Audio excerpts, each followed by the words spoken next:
ülkemizde garip hadiseler oluyor. Yani insanın izah etmekte çok zorluk çektiği hadiseler. Mesela işte 30 yaşında 30 yaşından sonra evleniliyor deniliyor, evlenmek zorlaştı deniyor Sayın Cumhurbaşkanımız.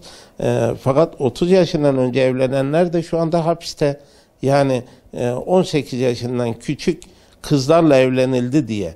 Yani şimdi buluğ çağına gelmiş bizim yani inancımıza göre, bizim inancımız İslamiyettir ki bu ülke nüfusunun %99'u da Müslümandır.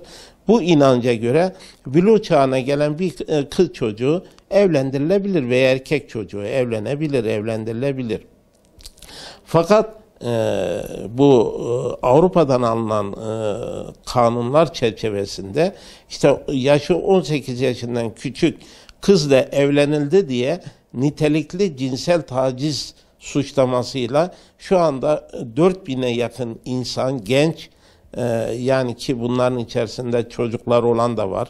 Ondan sonra meşru, bize göre meşru evlilik yapmış, düğün yapmış, nikah akdi yapmış ama resmi bir şey olmamış çünkü 18 yaşından küçük diye ve hapse konulmuşlar. Buyurun Sayın Cumhurbaşkanım, işe buradan başlayın. Önce bu mağdurların affı için yani bir düzenleme yapın. Hani zaman zaman deniyor şunu yapın, getirin önüme ben imzalayayım diyor mesela. Ki getirin demesi 1 saatlik bir iş, yarım saatlik bir iş. Yani kendisi aynı zamanda yeni sisteme göre hem Cumhurbaşkanıdır hem iktidar partisinin genel başkanıdır. Yani bir talimat vermesiyle şöyle bir düzenleme yapın, kanunu düzenleme yapın, benim önüme getirin veya meclisten geçirin, benim önüme getirin, ben imzalarım demesiyle 1 saatte olur ve bu mağdur insanların yani meşru evlilik yapmış insanların ki çocukları gece gündüz ağlıyor, eşleri ağlıyor, perişan bir vaziyette. Önce bunları bir hapisten kurtarın. Yani tamam Avrupa bizi almadı, hala almadı yani bünyesine almadı ama biz onları memnun etmek için yani bizi aralarına alsınlar diye Sayın Dışişleri Bakanlığı'nın açıklamasına göre 2000 tane kanun çıkardık diyor. Benim tespitime göre diğer nizamnamelerle birlikte, tüzüklerle birlikte 9000 küsur kanun ve tüzük çıkarılmış durumda. Yani bu bizim cemiyetimize doğrudan tesir eden, aile yapımıza doğrudan tesir eden düzenlemeler. Bakıyoruz aradan seneler geçmiş, kaç sene geçmiş. Bu İstanbul Sözleşmesi'nden bu yana 2 milyon insan erkek evden uzaklaştırılma cezası verilmiş. Yani evden uzaklaştırılma dediğimiz en az 6 ay evden uzaklaştırılıyor ve bu şekilde evden uzaklaştırılan insanların yuvası bir daha dikiş tutmuyor. Yani şimdi bizim aile yapımızda, geleneğimizde böyle bir şey yok.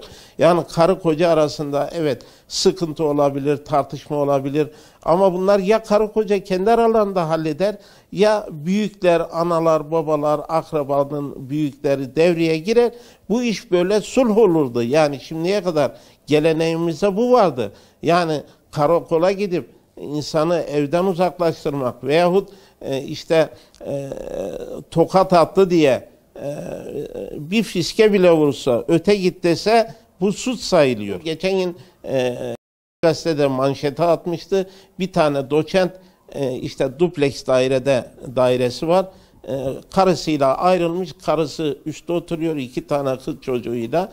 O kız çocuğunun, büyük kız çocuğunun yani 18 yaşından büyük telefonda uygunsuz böyle ahlaksızca mesajlar çekilmiş. Kızım bu ne diyor yani dövme yok, hakaret yok. Bu ne diyor yani ses tonunu yükseltti diye hemen gidiyor annesine şikayet ediyor. Annesi de karakola şikayet ediyor ve adama uzaklaştırma, evden uzaklaştırma cezası veriliyor. Yani bunun gibi garip hadiseler çok. İşte Sayın Cumhurbaşkanımız o zaman ne yapacaksınız? Bu uygulamaları göz önüne alacaksınız.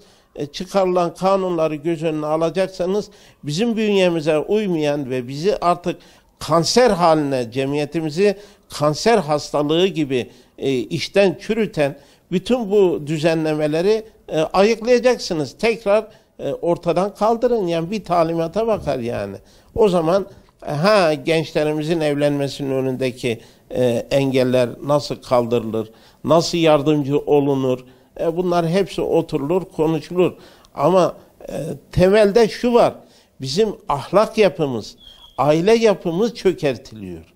Yani ciddi tehlike budur. Zihinler işgal ediliyor, kalpler işgal ediliyor, ruhlar işgal ediliyor. Yani bir dönüşüm hadisesi yaşıyoruz.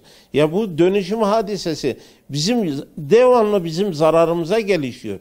Bir müddet sonra hiç düşman işgaline gerek kalmadan aynen biz teslim bayrağını çekmiş olacağız yani. Asıl tehlike budur. Yani bunun önünün alınması lazım.